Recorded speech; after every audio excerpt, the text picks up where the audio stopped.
Hello दोस्तों, तो आज से हमने एनिमे सीरीज शुरू कर रहे हैं जिसका नाम है ब्लीच 1000 ईयर ऑफ वार। अगर पसंद आए तो सब्सक्राइब करें और रोज नए एपिसोड देखें। तो चलो शुरू करते हैं। इस लंबी कहानी की शुरुआत होती है एक ऐसे माहौल से जिसमें बेचैनी है, एक ऐसा तनाव जिसे महसूस तो किया जा सकता है लेकिन जिसकी असली वजह अभी कोई समझ नहीं पा रहा। 1000 साल बाद एक युद्ध फिर जाग रहा है और दुनिया को पता भी नहीं। कराकुरा टाउन हमेशा की तरह शांत नहीं है। हवा में एक अनजाना डर तैर रहा है, जैसे कुछ अदृश्य ताकतें अपना रास्ता बदल रही हों। यही समय है जब दो नए शिनिगामी इस इलाके की हॉलो एक्टिविटी का निरीक्षण करने आते हैं।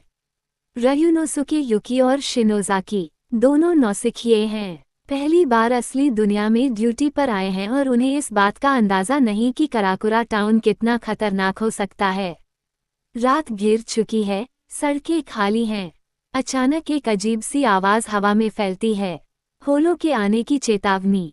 रयुनोसुके घबरा जाता है और शिनोज़ाकी जैसे तैसे तलवार निकालता है, लेकिन वे नहीं जानते कि आने वाला खतरा कितने बड़े पैमाने का है। अचानक सामने एक विशाल, भयानक होलो प्रकट होता है।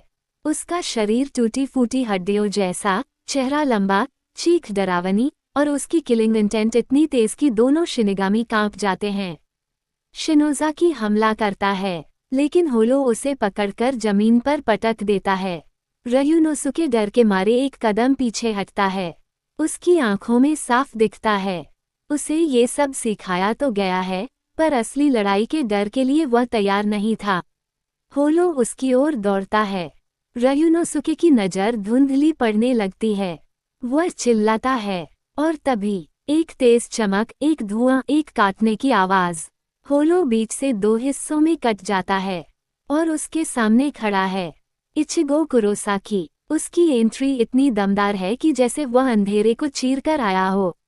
उसके पीछे आते हैं ओरिहिमे, चेड और उराहर।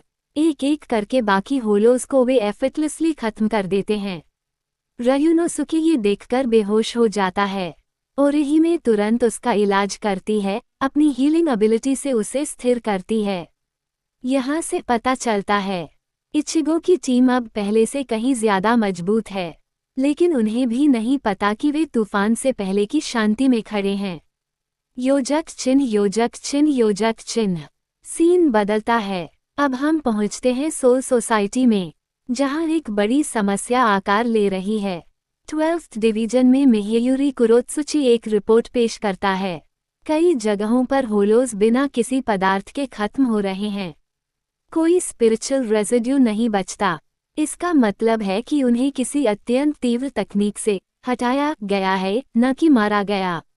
ऐसी क्षमता न शिनिगामी के पास है, न अरनकार के। कैप्टन इस बात से चिंतित हैं क्योंकि होलोस का गायब होना आध्यात्मिक संतुलन बिगाड़ सकता है। यही वो शुरुआती संकेत है कि कोई बहुत पुरानी ताकत जाग चुकी है, लेकिन कोई नहीं समझ पा रहा कि कौन।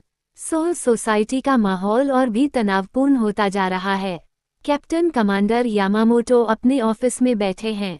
वे सेंसिंग करते हैं कि दुनिया में एनर्जी का प्रवाह असामान्य तरीके से बदल रहा है। तभी एक चौंकाने वाला पल आता है। यामामोटो के सामने रहस्यमयी 5 लोग अचानक प्रकट हो जाते हैं। वे सोल सोसाइटी की सबसे सुरक्षित जगह में किसी तरह घुस जाते हैं। ये सोचकर ही बाकी कैप्टन घबरा जाते हैं। ये लोग बहुत आत्मविश्वास से भरे हुए लगते हैं। उनके नेता का चेहरा घूंघट या मास्क जैसा छिपा हुआ है। उसकी आवाज़ ठंडी और कठोर है। वह यामामोटो से कहता है, ग्रेटर देन, हम 5 दिनों बाद आपकी पूरी सोल सोसाइटी को नष्ट कर देंगे। यामामोटो इससे क्रोधित होते हैं, लेकिन कुछ करने से पहले ही एक घुसपैठिया लाइटनिंग स्पीड में एक शिनिगामी का हाथ काट देता है। उनकी गति, उनकी शक्ति, ये सब देखकर साफ है कि ये लोग शिनिगामी नहीं हैं। वे क्वींसी हैं, और क्वींसी और शिनिगामी के बीच 1000 साल पुरानी दुश्मनी फिर जाग गई है। योजक चिन्ह, योजक चिन्ह, योजक चिन्ह। सीन अब ह्यूको मुंडो हॉलो वर्ल्ड पर शिफ्ट होता है। वहाँ तबाही मची हुई है। हजारों होलोस के शव जमीन पर पड़े हैं। ह्यूको मुंडो की काली रेत खून से लाल हो चुकी है। क्वींसी सैनिक अपनी सफेद वर्दियों में अत्यंत ठंडेपन के साथ होलोस को मार रहे हैं। उनके हर हमले में एक घातक सटीकता है। वे जैसे इस युद्ध के लिए वर्षों से तैयार रहे हों। इस पूरी ऑपरेशन का नेतृत्व कर रहा है युवाच, क्वींसी का राजा, वेंडेनर्क का निर्माता, सबसे डरावनी क्वींसी शक्ति का मालिक। युवाच बैठा है अपने सिंहासन पर, शांत, लेकिन उसकी मौजूदगी इतनी भारी है कि उसके आसपास का वातावरण ही थम सा जाता है। वह बोलता है, ग्रेटर देन शांति तभी आती है जब तुम अपने दुश्मनों को पूरी तरह मिटा दो। ये वाक्य सुनकर साफ हो जाता है, ये क्वींसी कोई रक्षा करने नहीं आए, वे विजय लेने आए हैं। वे ह्यू को मुंडों पर अधिकार जमाते हैं और कई अरनकारों को पकड़कर कैद में डाल देते हैं। उनका अगला लक्ष्य कौन है? Soul society. कराकुरा टाउन में वापस आते हैं। इचिगो अपनी खिड़की के पास आराम कर रहा होता है, लेकिन अचानक खिड़की टूटती है, कुछ गिरता है। वह एक क्वींसी है, आसागिरो एबर इचिगो पर हमला करता है, पर इचिगो आसानी से उसे रोक देता है। इचिगो महसूस करता है कि यह कोई सामान्य दुश्मन नहीं है। उसकी स्पिरिचुअल प्रेशर क्वींसी जैसा है, लेकिन पहले देखे गए क्वींसी से बहुत अलग, बहुत अधिक रिफाइंड।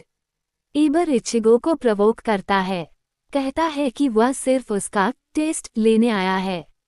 इचिगो तलवार उठाता है, उसकी आंखों में वह पुरानी आग, वह योद्धा भावना जाग जाती है। दोनों के बीच लंबी, तेज और तगड़ी लड़ाई शुरू होती है। एबर एक रहस्यमयी मेडलियन निकालता है। यह एक खतरनाक क्वींसी तकनीक है जो शिनिगामी की बैंकाई चुरा सकती है। वह इचिगो की बैंकाई चुराने की कोशिश करता है। कमरा नीली ऊर्जा से चमक उठता है, जमीन कंपन करने लगती है, लेकिन इचिगो की बैंकाई उस मेडलियन में खींचती